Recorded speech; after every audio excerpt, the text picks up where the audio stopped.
The Mexican government on Wednesday sued several gun manufacturers in a U.S. court, alleging negligent business practices that caused damage in Mexico, according to a foreign ministry document seen by Reuters.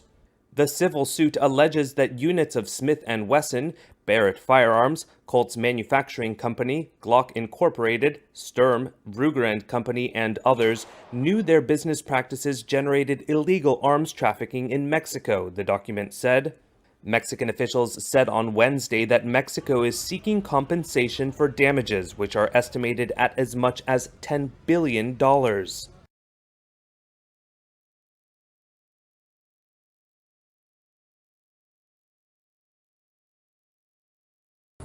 An overcrowded van carrying 30 people, many of them believed to be illegal immigrants, crashed in southern Texas on Wednesday, killing 10 and injuring many others, according to police.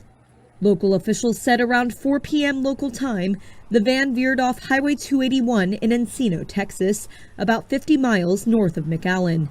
It apparently struck a metal pole, killing the driver and 9 passengers on impact. The remaining 20 passengers were taken to local hospitals, where some of them were listed in critical condition. The crash took place just miles away from a U.S. Border Patrol checkpoint, and officials said that the passengers appeared to be illegal immigrants.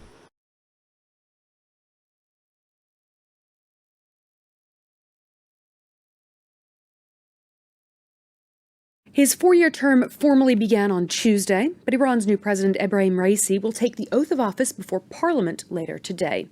The ultra-conservative has vowed to take steps to end crushing U.S. sanctions.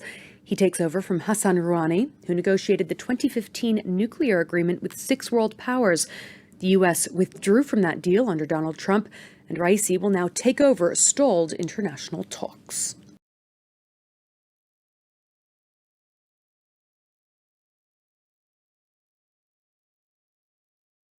Protesters have taken over the streets of Beirut on the anniversary of the catastrophic port blast.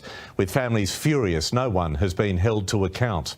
Hundreds of millions of dollars in humanitarian aid is now being pledged to the crisis-hit country.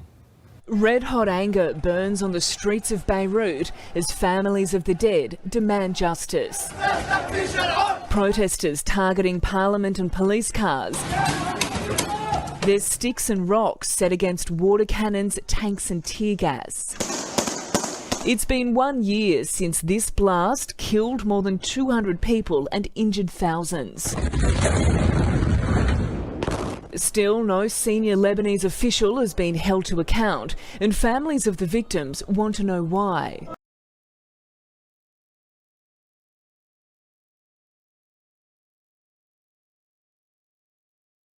The Navy SEAL dropout facing charges for that disastrous fire on a Navy warship last summer. The fire on the USS Bonham Richard burned for days. The ship now decommissioned, too costly to repair.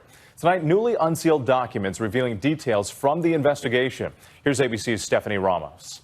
Tonight, new details in the case against a U.S. Navy sailor accused of setting fire to the USS Bonham Richard. Naval authorities identifying 20-year-old Ryan Sawyer Mays as the suspected arsonist. In a newly unsealed federal search warrant, one witness telling investigators he believes he saw Mays heading to the lower stowage area where the fire began. That witness also saying Mays hates the U.S. Navy and the fleet. According to officials, Mays had dropped out of Navy SEAL training after 5 days in 2019 before being reassigned to the USS Bonham Richard. The massive blaze breaking out last July on the large amphibious assault ship docked in San Diego.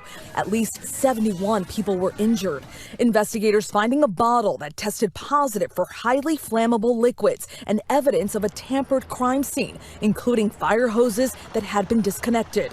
The blaze gutting the warship, forcing the Navy to put it out of service in April. The estimated cost to replace it topping $4 billion.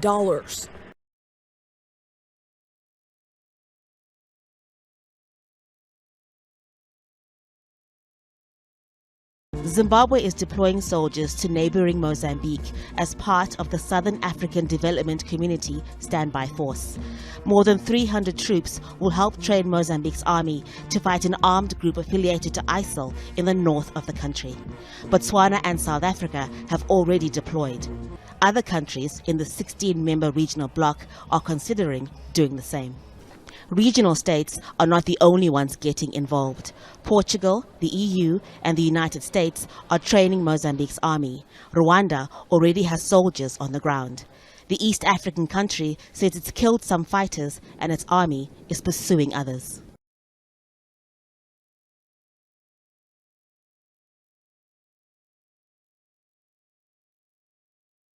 At least 41 people were killed in a road accident in south-central Mali on Tuesday when a truck carrying market workers and goods collided with a passenger bus, according to the Transport Ministry. The front section of the bus was ripped off by the force of the crash. Debris was scattered across the road. State broadcaster ORTM reported that the truck's driver lost control after a tire burst. The vehicle then swerved into the path of the bus.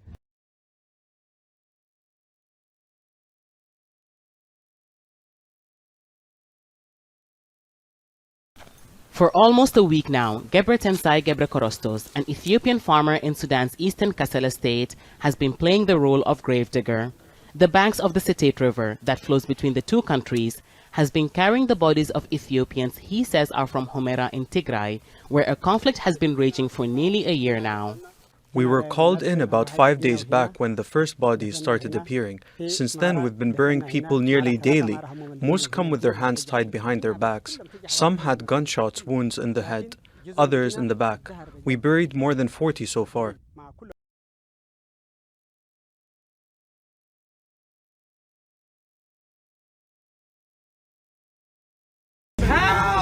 There is uproar today after an out-of-control passenger accused of groping the flight attendants was duct taped to his seat and the airline suspended the flight crew.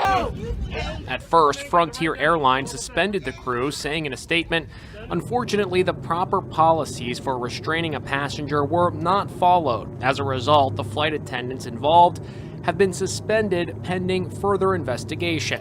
But the flight attendants union accused the airline of a knee-jerk reaction. Management should be supporting the crew, not suspending them. Frontier Airlines now says the crew has been suspended, but with pay while the investigation continues, and that it's seeking the prosecution of the passenger involved. We're now learning more about the 22-year-old suspect, identified as Maxwell Berry. Here he is with his proud parents when he chose to attend Ohio Wesleyan University on a golf scholarship. My parents are down. My grandpa is recording. Shut the up.